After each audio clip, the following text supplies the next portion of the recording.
It's called a promo, Shut kid. your And mouth, if you want to John. be the big dog, you're going to have to learn how to do it. So go ahead. You ready? No! I said, are you ready? That was good. I'm glad you finally decided to pull that giant stick out of your butt and have some fun for once in your life. You're uneducated marks! You sit there on your phones tweeting out your opinions like they're worth a damn. Let me explain something to you people. You don't know shit! And I'd like to think that maybe this company will be better after Vince McMahon's death. Okay, here I am. All alone, but that's okay. I'm alone for a reason today. This Monday morning, we're going to be going over something that I've been planning on doing for a long time, but I was kind of waiting till we're getting really close to our All In event to do this one. So, we're getting close. Hey, you want to go to All In Texas too? You want to hang out with Wrestling in the Middle? Go to All In Texas and use our promo code, promo20. You can scan this QR code right here. Come hang out at All In Texas with us. It's the biggest event of the summer. It's AEW's biggest pay-per-view of all time. And that is also, miniature segue into why we're here today. Today we are doing the All In tape study, and I kind of wanted to spice it up a little bit, not just do a regular tape study. Now, originally, the idea for this tape study was we were just going to do this one. First All In, wanted to go back and look at 2018, the very first All In, and what all took place during that. I thought, what? Why don't we expand on that idea a little bit? So what I decided to do was that, but also we're going to add 2023 All In when AEW decided to bring All In back as a major pay-per-view. Not just a major pay-per-view, the major pay-per-view. So yeah, let me show both these discs again. This is my favorite part, about doing tape studies, is really looking at the physical media we're about to dive into and getting an idea like, okay, how is this going to differ from me just getting on Max and streaming it, which I don't think you can stream either of these on Max at the moment. You can stream like 2019, 20, and 21 pay-per-views, or like all the Revolutions, I think are on there. I think all the Revolutions are, but you can't watch these two, so maybe your best bet is, hey, go pick up this DVD. Hey, go pick up this DVD. I don't have them for sale in our store myself. I try to sell DVDs from time to time if I get extras in and whatnot, but if you want to get some DVDs like these, Pro Wrestling Tees. They are not sponsoring this episode. This is not a paid endorsement. This is just fan to fan, person to person. You definitely can go to Pro Wrestling Tees and look for these DVDs. Maybe not 2018 All In. That one, this one might be gone, but hey, we got it here today, and let's get a little bit of deep dive into it. I'm gonna play this video here. This is our menu screen. It's a very basic DVD layout. There's one disc. Let me pull it out here for you. There's one disc, and this is it. Everything is on this one disc. All the options. Drink it in, man. You want to go and watch the pre-show, that's a whole other tab you can go click on if you want the full experience. I suggest always go watch the pre-show. I feel like maybe in physical media form, you don't have to watch the pre-show. Pre-shows are kind of just there for the people who watching live are ready to go. But you want the full immersive experience, go over to that pre-show tab, click it, get some pre-show stuff, or go over to Play All. Go straight into the action, and when you do, you'll immediately hear the crowd chanting All In as Justin Roberts gets on the mic to introduce Shalandra Royale to sing the national anthem, and she does very well. She does very well. I wanted to make sure I didn't botch your name.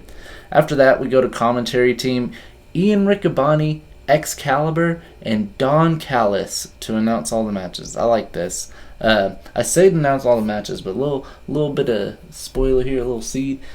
You're going to hear a lot of guest commentators at the first All In. I think that was part of the hype, was getting special people to come in, like any big event.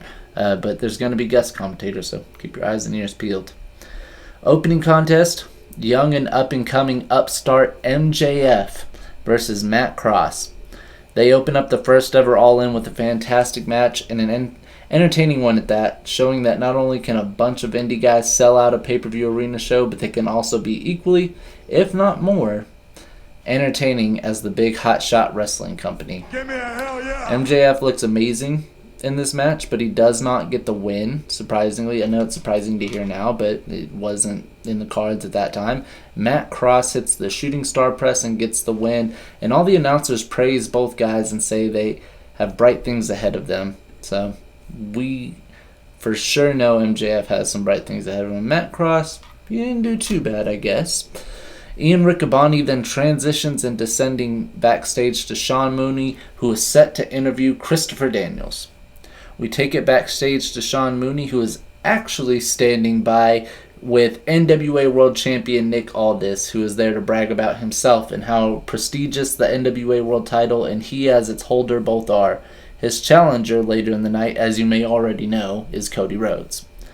Next matchup is Christopher Daniels versus Stephen Amell, who, if you don't remember, played Green Arrow and more notably to me, Jack Spade in the show Heels. He had done a match with Stardust at one point in WWE too, but we really don't want to talk about that. We want to talk about this one here. That was back when he was Green Arrow and it was a whole hero thing. This was something better for sure. He was actually wrestling, as himself, Stephen Amell. We just didn't have to do the hero gimmick. Yes, he was still playing Green Arrow at this time, but we didn't have to implement that into the wrestling ring, especially when he's doing a show called Heels, which is him as a wrestler. Or did Heels come out after? That's a whole other thing. Go in the comments, please, and tell me when Heels came out so I can get fact-checked. For this match, we get announced special guest referee Jerry Lynn. Hell yeah. So that was pretty awesome. Stephen Amell comes out looking like Jack Spade, but Bullet Club variant Jack Spade, because he was weirdly a part of the Bullet Club at one small point trying to impress Cody and the Bucks, and he had only had like 2 or 3 matches. So it was crazy to think that all it took to get into the most elite wrestling factions of all time was just, being Stephen Amell, I guess. Now, Christopher Daniels can wrestle broken up tree bark and make it look good, but to his own credit, Stephen Amell looked great in this match. He even put himself through a table. It was a solid match. Jerry Lynn doesn't let it end by a countout and gets into confrontation with Christopher Daniels, but that doesn't stop Daniels from getting a best moonsault ever in and picking up the win. So, Stephen Amell looked great in that match. After that, Don Callis runs off urgently, saying he has to go see Kenny Omega, and after his departure, Ian and Excalibur are joined by women's wrestling stars Tennille Dashwood and Mandy Leone, aka Emma. If you're not familiar with Mandy Leone, I did not remember that was her name before. It was kind of like a fever dream thing. It was like, oh, that was her name? That's right, that was her name. Okay. Tessa Blanchard, unfortunately, Chelsea Green, Madison Rayne, and Britt Baker, and all of these women are all in. Now today in 2025, I feel like each and any one of these individual women, except maybe like Chelsea Green, people of some demographic could and do have an issue of some sort with. Chelsea Green is the only one to my knowledge that isn't currently getting some sort of real heat outside of the ring. But despite that, and what it is today, this match, aside from the personality of the women in it, is a solid-ass match. Fundamentally and technically sound, easy to get invested in, delivers, separate art from the artist, and you can really enjoy this match for being a great women's wrestling match. Yeah! After a roller coaster ride of great wrestling in that match too, Tessa picks up the win.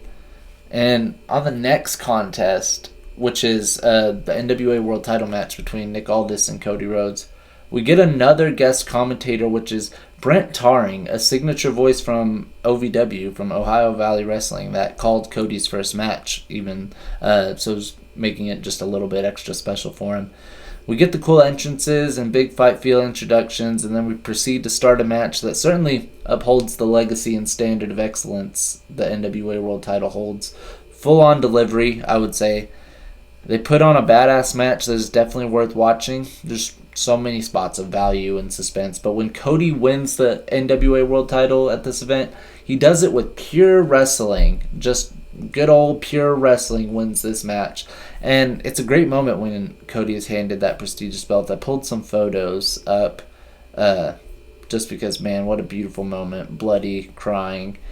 It's a very prestigious title. I feel like the NWA and the NWA title, kind of been pushed to the back burner, not really seen as, the prestigious title that it always has been, but I feel like the prestige is never lost. It's just because NWA isn't as popular of a company or promotion these days as it was back when it was the end-all be-all of wrestling. It can't be that now, but just because it's not that doesn't mean we can't still, hold it to that standard of value. I digress. I move forward. Next match is a Chicago street fight between Joey Janela, who comes out with Penelope Ford, and the Chosen One, Hangman Adam Page. These guys beat the shit out of each other. I mean, they beat the shit out of each other. Penelope Ford even gets some sick spots in herself. We see both guys perform some gnarly spots, and the finish is just as gnarly as Hangman Adam Page gives Janela a dead eye off the top of a ladder through a table below. My number one favorite Hangman moment of all time. I have a video too we can play. Ruthless. Oh man. Aggression. So that is by far definitely my favorite dead eye of all time. Give me a hell yeah. I hate when I feel like I have to suggest matches with Joey Janela in them, but I really do recommend you go back and watch this street fight. It's an insanely good one. After that, you hop backstage real quick where we see ROH World Champion Jay Lethal getting in the zone, and a random set of hands hand him the black machismo glasses. Turns out those hands belonged to the brother of Macho Man Randy Savage. So Macho Man's brother hands him the black machismo glasses, gives him a pat on the back, and if you know what that means, you know what that means. Flip Gordon comes out next with Brandy Rhodes, and the storyline behind all that was going on BTE, and that was what was cool about BTE back in that day, was if you watched BTE on YouTube, you could really follow some storylines going on in the ring, outside of the ring. So they really utilized BTE eloquently to get these matches to have creative storylines in areas where they otherwise, didn't have the timing to put creativeness into those storylines. It was genius. ROH legend and world champion Jay Lethal comes out as Black Machismo with Macho Man's brother accompanying him. Code of honor adhered to before we start some high quality wrestling that ROH has always consistently brought and was definitely bringing back at that time. They wrestled that classic subtle banger match that you don't even realize is going off until it's been like 13 minutes and you realized you were zoned out, invested in it the whole time. You know those matches. You've seen those matches. A solid ROH title match at its best, at its core. At one point, randomly though, these guys reenact Macho Man versus Hulk Hogan, and it was weird, but then it evolved into 2018 style wrestling, and it got immediately better. Jay Lethal hits the lethal injection after a great one, retains the ROH World title, and after the match, we are burdened. I say it like that for a reason. We are burdened with the appearance of Bully Ray, who jumps both guys and kicks Macho Man's brother in the nuts. Bubba goes to get his own table since he doesn't have Devon anymore. But who comes to save the day? Colt Cabana. He, Flip Gordon, and Jay Lethal all triple powerbomb Bubba through the table, and it was a feel-good moment had by all. Give me a hell yeah! Next match was what I was looking forward to the most back in 2018 when this pay-per-view was coming together. IWGP Heavyweight Champion Kenny Omega versus Penta, one-on-one. Throw some flames up. Throw them flames up. Yeah! Match was non-title though. I really felt like it would have been a huge upgrade to this already great match to raise those stakes. Regardless, this match is a good one. No, scratch that. A great one. Bell rings, big fight feel immediately. What do you want me to say about this match that you don't already know or could assume? It's solid. More than solid. It's concrete and steel-plated level hard. And I guess I could say if you're only going to watch one match from the first All In, I would suggest that you make it this one. Don't purposefully, go and limit yourself. Don't purposefully limit yourself. But if you're only going to watch one match from this pay-per-view, this one's a great choice. Both these guys go all in, pun intended, and put on a phenomenal match, but nobody who isn't named Kota Ibushi has ever kicked out of the one-winged angel. Kenny hits it and gets the win. Penta just falls short after taking Kenny to the limit. After the match, the lights start blacking out, and they stay out for a long time. So long to where the commentary team think it's an issue with the venue not paying the electric bill. When they come back on, we see Omega standing in the ring, still victoriously raising his arm. And then we see a chunkier looking Penta with different tattoos getting up to his feet and then attacking Omega with moves that look similar to Chris Jericho. Take the Penta mask off to reveal none other than, you guessed it, Chris Jericho. He gets on the mic and only says to Omega, "See you on the Jericho cruise." And then leaves, and on his way out, he shakes the announce desk and scares Don Callis so hard he falls backwards, and they make it a bigger deal than it should have been. He gets up, he's fine. We move on to the next match, which is Okada versus Marty Scurll. Scroll. I always thought it was Scroll until I saw it on paper. Let's keep going. We don't want to talk about that. Marty Scurll gets stopped in the hallway on the way to the ring by faceless strangers who point their fingers in his face and lecture him, and then he breaks their fingers and goes about making his entrance. A very Marty Scurll thing to do. Okada comes out in red hair and cool pants. We love that form. We love that Okada form. That's like second form Frieza level for Okada. Both of these guys bring New Japan's strong style and hard-hitting action to the table, and they deliver a smash mouth banger to the card that does not disappoint. Banger after banger. Buy this thing. Watch this thing. None of it disappoints.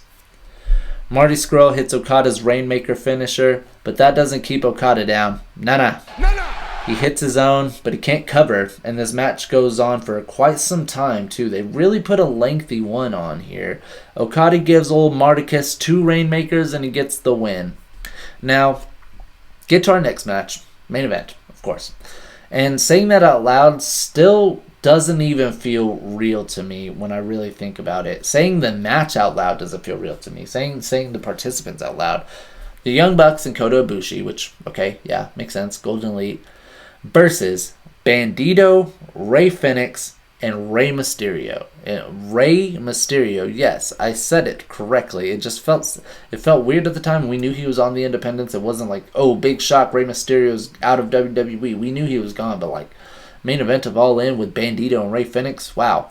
Okay, hey, there's something big there. Drink it in, man. Now, I thought back in 2018, and I still think this now, Omega versus Penta with the IWGP Heavyweight Championship on the line could have main evented the first All In. It really could have. But regardless, it didn't. And this did. And when they made this match, I said, whoa, what is happening? This is wild. Shock factor was definitely there. And this match was going to go off in its own right. I mean, you look at the card, it's not going to be a bad match. And if it is, that's questionable. Mysterio is supposed to come out first this match, but he doesn't, so Rey Fenix and Bandito come out instead. Then Mysterio comes out, and he comes out in a crazy-looking Lucha Wolverine getup. My theory will always be, to this day, that it took him extra long, an extra amount of time to get into that thing, and that's why he couldn't come out first, because that looked like a very intricate Lucha costume. It was like a onesie-type deal. We'll show it here. We'll go ahead and show it now.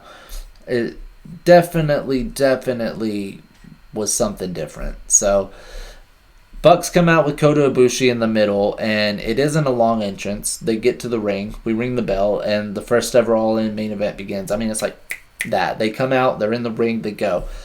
Now, when this main event begins, here's my first note. It is immediately difficult to watch Bandito and Matt Jackson start the match when Rey Mysterio is on the side in his Wolverine costume, looking like a kid waiting to go trick-or-treating. That was my analysis. Rey Mysterio on the edge of the ring here. He looks like a kid who is just waiting to go trick-or-treating, and his parents are like, hang on, be patient. But he's ready to go get that candy now. Acknowledge me. Good action to start. When we get Kota Ibushi into the match, we also get Rey Mysterio, and a crowd pop followed with holy shit chants accompanies that. They go at it for a little, and it's a fun time. Match is all over the place, good. Doesn't go as long as I think anyone expected, and that's because the amount of time they had left on the pay-per-view feed was running out, which again makes sense why the Golden Elite's entrance was so quick too, or why they just put this match together like short amount of time but really great spots. Bucks hit the 5-star Meltzer driver and get the pin, and Ian sends it out as quickly as he can with the feed ending as he's saying the closing sentence. And this really reminded me of the story Paul Heyman tells about the first ECW pay-per-view they ran, and it being the exact same scenario where they closed right down to the final second they had with the pay-per-view stream. And that part's cool when you can kind of tie one to the other, like, wow, the first ever All In, just like the first ever Barely Legal. And that's just, I don't know. I feel like it's always kind of like written in the stars. It's fate when stuff like that happens. But I digress. That's a point not to be made on the tape study. Just, I felt like that's why the main event was so short. I feel like a lot of us could speculate that. Otherwise, though, I mean, we could have switched that around. The Omega Penta match could have main evented. Okada and Scurll could have main evented, though. I feel like if I told you, like, yeah, Marty Scurll main evented All In, you'd be like, what? What? So, it is what it is. All In was revolutionary. The first All In was revolutionary. Was the main event the right call? I'll leave you guys in the comment to speculate that part. I really want you guys to comment and say, I agreed with the main event. It held up. It delivered better. No, Omega Penta should have main evented. That title should have been on the line. Now, I'll show this DVD off one more time. Normally, this is the portion of the tape study episode where I'll show the cool bonus feature menu and what there is as a bonus on the DVD, but this DVD only has pre-show tab, and I already shown that in the beginning portion of the episode. So this concludes the 2018 portion of All In Tape Study. Now we will time travel 5 years into the future, where All In is not only still the thing, but has just been brought back as AEW's signature pay-per-view and being held at Wembley Stadium in front of over 80,000 people. So let me get my discs here. It's right here. 2023 All In, and it's not the only change in the future. Also, the physical media has changed from DVD to Blu-ray discs, and this one has 2 discs. Hooray. So the way you need to do it is you actually want to put it in disc 2 first. You're going to grab disc 2 and you're going to put this one in first. The reason being, and we're going to hit this play screen here, you can see what's going on. This contains your, here, let me point back to it. This contains your 0-hour pre-show stuff, and with that comes the 0-hour matches you need to watch because they're absolutely important to the layout of All In 2023. First match, Aussie Open defends the ROH tag titles against my favorite tag team of all time, Better Than You Baby. Adam Cole and MJF, who also were 2 opponents facing each other in the main event of All In later in the night, had formed the greatest bromance in all of pro wrestling history after being forced to be a tag team, and while they did not win the AEW tag team titles, they did happen to earn a shot at the ROH ones here, and it's a solid one. Better Than You Baby get the crowd hyped up at the top of the pre-show, and they hit all their signature moves they got over, like the double clothesline and the kangaroo kick. With these, they beat Aussie Open and win the ROH tag titles, and now prepare to face each other later in the main event to close the show. This was, I think, the only time in my life I rooted against Aussie Open. That was one of my favorite tag teams, so probably the one and only time I've ever rooted against them. Now, the next 0-hour match is important for a whole other separate reason, not too specific to All In itself, but rather to the whole entire timeline of AEW as a company. And it's not even the match itself, it's what happens in and after, not this match, but after the actual opening match that blows up in AEW, or that blows up AEW as a company, I guess you could say, depending on like how you want to look at it. So the match I'm referring to, of course, Jack Perry versus Hook, FTW rules match for the FTW title. Jack Perry was walking in as the FTW champion that was going to just trash the belt after he retained it again anyways.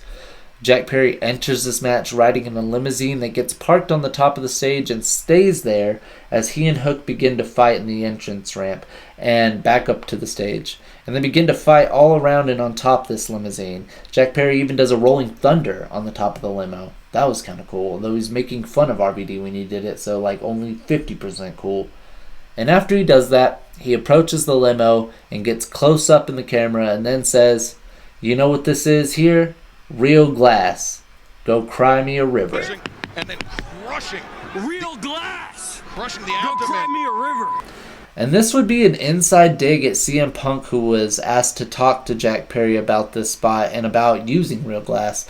And it would spark a fight between the two guys, not after this match again, but after the official opening match to follow. And that would end up being the inevitable demise and termination of CM Punk's time in AEW.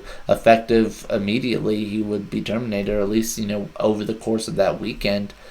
This match continues on and gets hardcore and in many spots. It's an entertaining one, and we get a feel-good moment when we see Hook win back the FTW title and share that moment with his dad in front of a packed-out Wembley.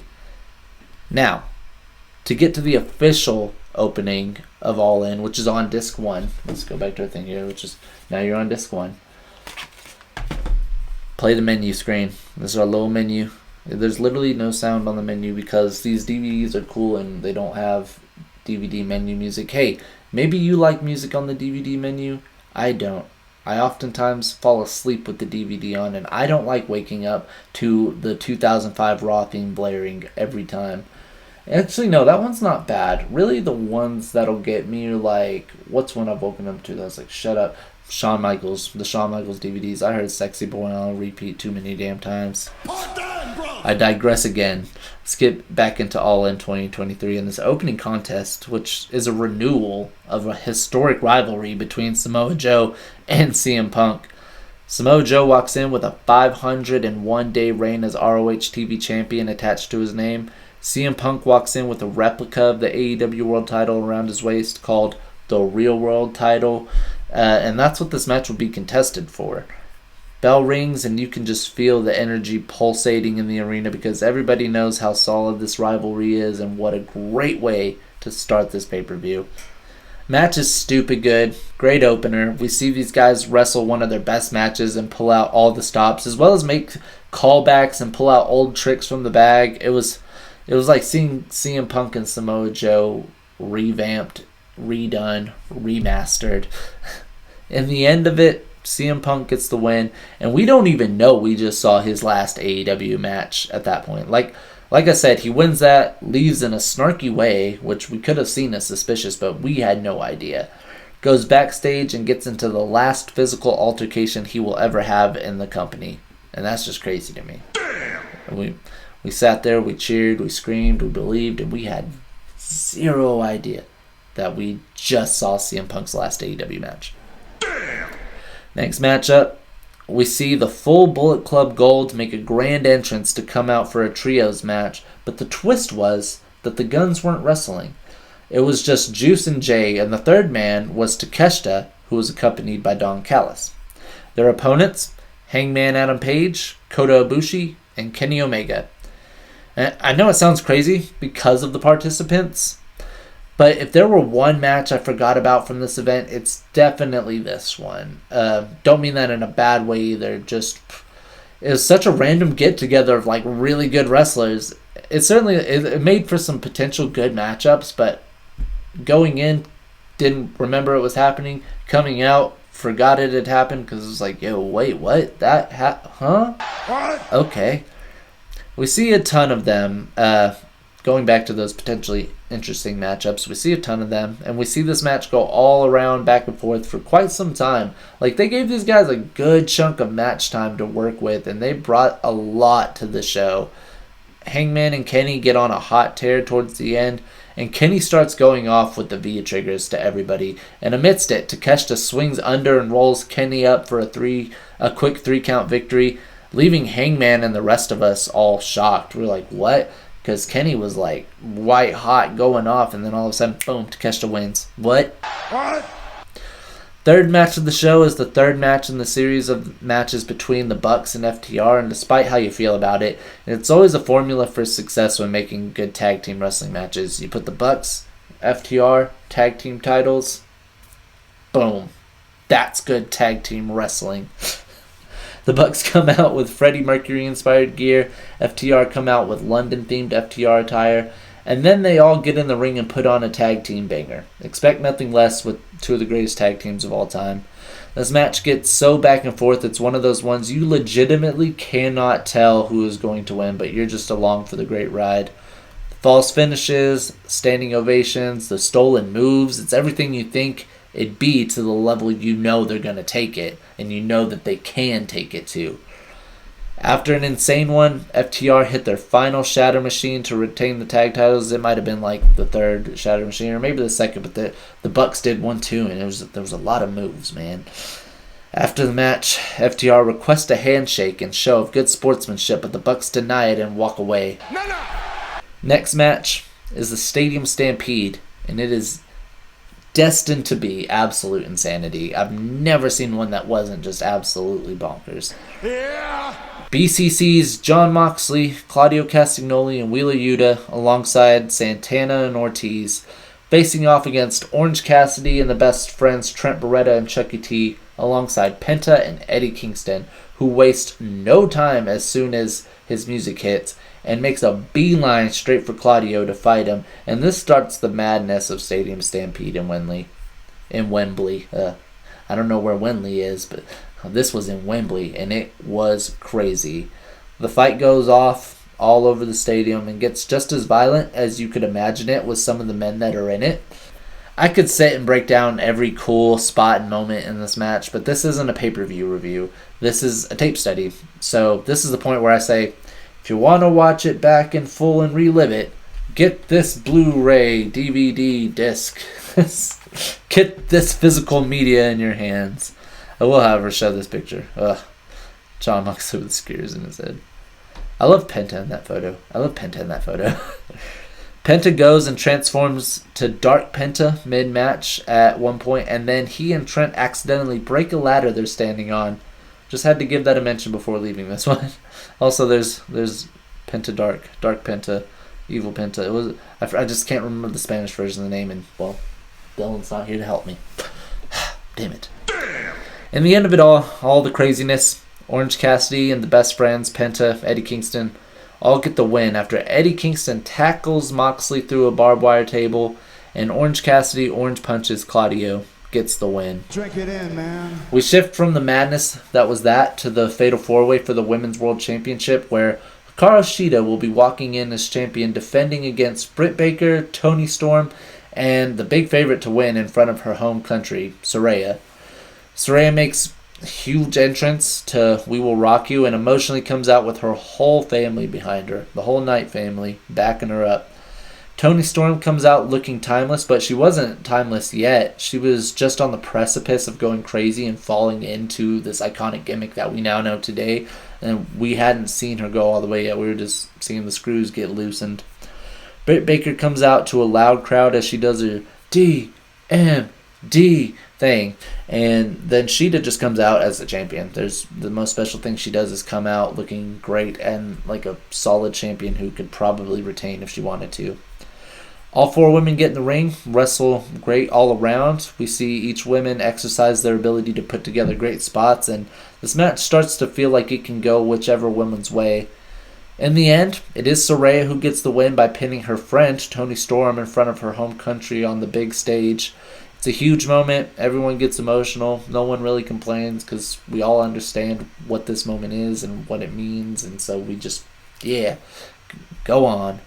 Next up, we literally have a tag team coffin match between Darby Allin and Sting versus Swerve Strickland and Christian Cage. The way I said it, it sounded like I said Darby Allin was facing Sting in a casket match, and then my brain spun around and said, that would be sick. Give me a hell yeah. Moving forward, Swerve comes out with DJ Woo Kid and Flash Garments for a live performance entrance. Christian comes out with Luchasaurus and the TNT title. Different strokes. Darby and Sting match that with a cool entrance of their own, with Seek and Destroy blaring, and it gets the crowd hyped. I mean, hyped. This match is something special, if we're being honest. I'm not too sure how well or unwell it was received by fans and critics when it happened, but when I watch this match back, I see Swerve and Darby really showcase their top guy potential and abilities to lead this company with great performances. I see Sting have another career-defining moment, and also we see Christian. Drink it in, man. Match may not be some huge technical masterpiece or hardcore smash fest, but It was a substance-filled tag team casket match that saw good spots and kept viewers invested. Sting and Darby get the win, and we all rock out to Metallica some more afterwards. So it was a good one. I feel like myself included, I didn't appreciate that match for what it was at the time we had it, because looking back, that was a really, really special match. Just saying. Now, next match we get to is part of what I called, a lot of us called, the Summer of Ospreay, where Will Ospreay faced and beat a list of top names in the business, which somewhat spoils the outcome of this one, I guess. But again, this isn't a pay-per-view review. This is a tape study. And you probably more than likely know what happened. Whether you did or didn't doesn't change the fact that either way, you should watch this film. You should study this. You should study the film, man. Drink it in, man. Jericho comes out to the ring while also live performing Judas on his way to the ring, which takes a massive amount of wind to do, a massive amount of lung capacity. Ospreay comes out with the IWGP UK Championship and the whole country behind him, and everybody knows that's my baby. Hold on. He throws the headphone mid-episode, walks away and throws the headphone. But I felt like it was justified to go get my baby. So he walks out with this beautiful thing right here. And that's what this match really was. It was a way to keep Ospreay's momentum going white hot the way it had been leading up into that summer too. And it also, I think looking back now, it was transitioning him from this massive success he was having in New Japan into being a top guy potentially in a large internationally expansive company like AEW. And like seriously too, we're not going to have a huge event at Wembley Stadium and not allow Will Ospreay to be on the card, despite wherever he may be contracted to. That was something that was like, you're not going to go to Wembley and not put Will Ospreay in Wembley, or we're not showing up. I felt like I wasn't in England. I don't know, but I really felt like I wouldn't have shown up otherwise. Then again, I don't know. Let's keep going. There's some good shit that happened at this pay-per-view. Match is above solid. You just got to go watch it if you want the true depth of how solid. But it's Ospreay, and Will Ospreay shines every time he breathes and gets the win. He gets the win here anyway. We all celebrate with pints and hey, let's go, bruvs. Next match is for the Trios title. And we see the House of Black make a cool Bray Wyatt-inspired entrance in tribute to his recent passing. They also come out in all white. Yes, the House of Black dressed in all white. It's beautiful. Commentators pay homage in their respects to Bray Wyatt as the entrance continues, so that was beautiful. The Acclaimed come out after. Max Caster raps, we scissor. Then we get into the ring and we start this Trios titles match, which was contested under house rules, which means, House of Black picks the rules. And they chose to make this one no holds barred. I liked that choice. This no holds barred match starts out the gate, it's great. Out the gate is great. Julia Hart gets scissored by Anthony Bowens at one point. Yes, Anthony Bowens scissored Julia Hart at All In Wembley Stadium. What? Despite it being no holds barred though, this match leans way more to the great and substance-filled wrestling side of things, which is not a bad note, guys. I think that's actually a greater note to make, given that it's pro wrestling. We see a lot more wrestling action and cool spots than we do hardcore, typical no holds barred stuff, and that doesn't mean, we're all pansies not hitting each other with chairs or anything. There's some spots in there or whatever. It gets hardcore in some areas, but it doesn't overdo it to where we're not focusing on like, oh, who's gonna get stabbed today. No, we're focused on who's gonna win this great wrestling match. It's exciting. Acclaimed get the win over House of Black and win the Trios titles, and after the match the House of Black physically hand the title belts over to them, and then this scissor. Now, it's time for the main event. And had the best build to it. Absolutely had the best build to it. MJF versus Adam Cole, All In 2023. One of my favorite matches of all time. We're about to look into why. This is the only match in the whole entire show that I'm now actually going to break down like I'm doing a pay-per-view review. Because watching this back on this tape study, on this badass Blu-ray disc, made me relive this moment as if it was a live pay-per-view again. And I think that's also a testament to how good this match actually gets. So let's start to dive right in. The build, again, was amazing. bromance of the century. We get Better Than You, Baby, and amidst them becoming the bestest of friends, MJF decides he will give the main event of Wembley, the All In AEW World Title match shot, to his bestie, Adam Cole. They opened the 0 Hour match of the show, winning the ROH tag titles together. Everything was just set up perfectly, lining up right. Adam Cole comes out into the main event, looking main event ready. MJF comes out making a spectacular grand entrance. One of my favorite entrances in all of pro wrestling. I put it up in my personal top 5. I just loved it. Here's a picture of it. Oh, man. Iconic.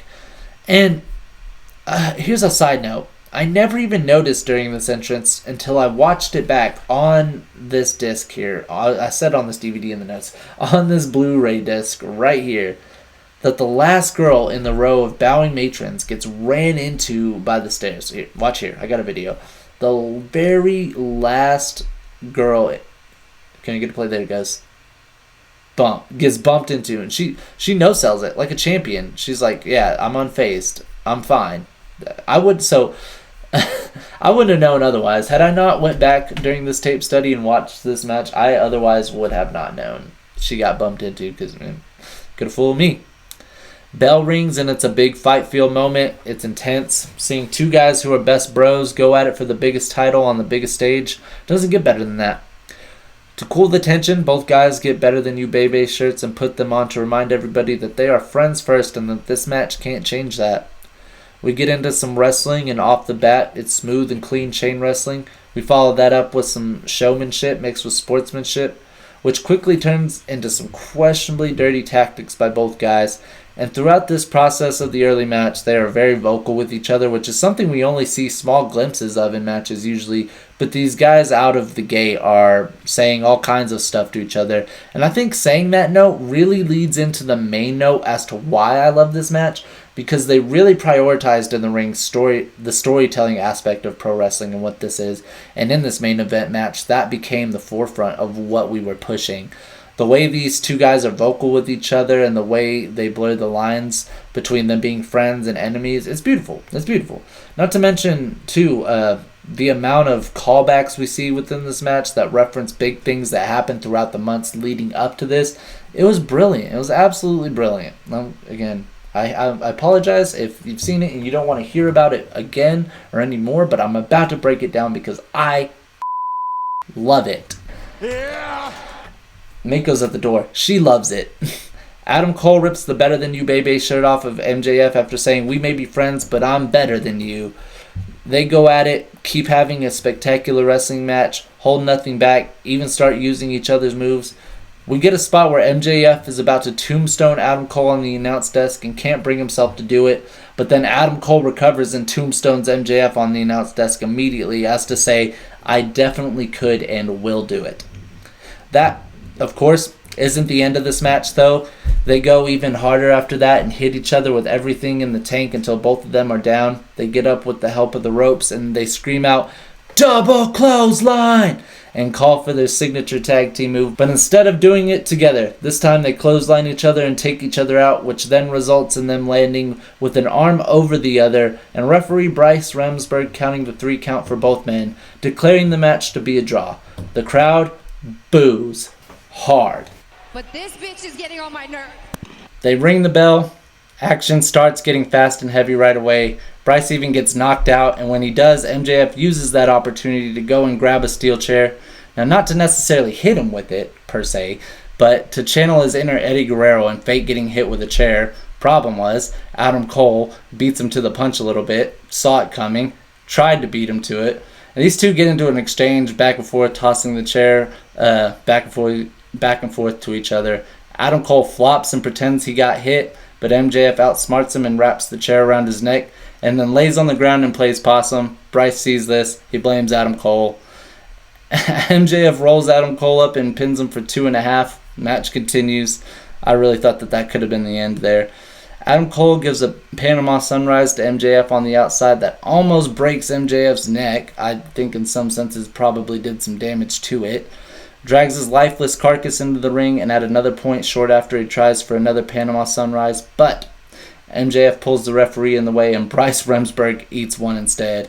He gets taken out. MJF pulls out the Dynamite Diamond Ring, but can't bring himself to use it because he loves Adam Cole too much. Even though Adam Cole, this whole match shows him that he would murder him for the world title. For the AEW world title, Adam Cole would do absolutely any and everything to his best friend. So, just saying. MJF ditches the ring, but now Roderick Strong shows up and kicks MJF in the nuts. Come on, Roddy. Adam Cole hits another Panama Sunrise and then follows it with the boom knee, and Bryce crawls with his last dying breath to come and make a 3 count, but MJF still kicks out at 2 3/4. Roderick Strong slides the world title belt to Adam Cole and tells him to hit MJF with it, that he is Adam's best friend, not MJF. And then we see Adam Cole rip off the Better Than You Baby shirt he was still wearing and get ready to hit MJF with the Triple B. But Adam Cole couldn't do it. He finally couldn't do it. That's the line? And that was the line? I digress more. Roderick Strong leaves pissed off after that. MJF cradles Adam Cole up as soon as he turns around and pins him for 3 and retains the Triple B. Was a hell of a match. Absolutely. After the match, MJF consoles Adam Cole, who is emotional in the corner of the ring, and tells Adam it could have gone either way, that he got lucky, and that these people still love him no matter what. These people will always love him. And then he encourages the crowd to get very noisy very fast, and they oblige. No problem. We love Adam Cole. He gets the ROH tag titles. He goes out, grabs them, and he gets them to remind Adam Cole that they still have these. But Adam Cole tosses the belt away like an infant child who doesn't want to eat baby food. He said, no, get that out of my face. MJF responds with, oh, I get it. This was always about the belt and you never gave a shit about me. And then he takes the world title, throws it at Adam Cole, says, here, take it. Matter of fact, go ahead and hit me. And then he turns around, gestures for Adam Cole to hit him in the back of the head with the belt. Adam Cole considers it. He seriously considers it. But he can't do it. Instead, these two brochachos hug it out and embrace the fact that they just put on the main event of a lifetime in Wembley Stadium. And I think that right there takes me into this next note beautifully. The fact that from the first Revolutionary All In 2018 and its quick, rushed main event running on that pay-per-view feed that was running out, to bringing it back 5 years later in this huge stadium capacity and having this amazing main event, it's surreal to think about where All In started and what it was, to then see what it did and what All In became now to this day. It's really special, and I'm really proud to be having such a monumental thing come to my home state and to our show's home territory. You know, I think that just kind of adds a sort of magnitude to what this is and why we're doing stuff like this. Now, before we get out of here completely, though, I'm not going to rate these pay-per-views, like we're watching some pay-per-view review back. This ain't new. You knew what it was. Can't stress that enough. That's not what this is. But I will tell you how I felt about these two DVDs, Blu-ray discs, before you correct me. Yeah, I know it's a Blu-ray disc. If you're in the comment by this point saying, hey, it's a Blu-ray, off. Start here. All In 2018 DVD. I give this 3.5 out of 5 stars. It's only one disc, but this one disc right here contains an event that basically is the one seed that changed pro wrestling altogether. So, it's a solid pay-per-view, but the budget for making the DVDs wasn't big, you could tell. So I'm like, okay, as a DVD, it's it's a 3.5. Hell of a pay-per-view though. The biggest independent wrestling show ever, as they say. Now with this one, good old All In 2023 Blu-ray disc. Read it like it's a book, bro. I say 4.5 out of 5 stars. Solid 2-disc set. Everything you need from the event. Picture quality better than any other physical media I could imagine, for sure. Event was epic, but I can't give the event 5 stars as a whole, so could I give the physical media 5 stars separately? That feels weird. 4.5 will do. It's a great one. You definitely need to pick it up. Pro Wrestling Tees could help you out if we can't. Past that, I have to say one last time, man, thank you for watching this to begin with. Thank you for listening to my All In tape study. But if you want to join us at All In Texas, you want to see us at the next All In, promo code 20, promo 20. That's what you need to use. Come see it us All In. It's going to be a blast.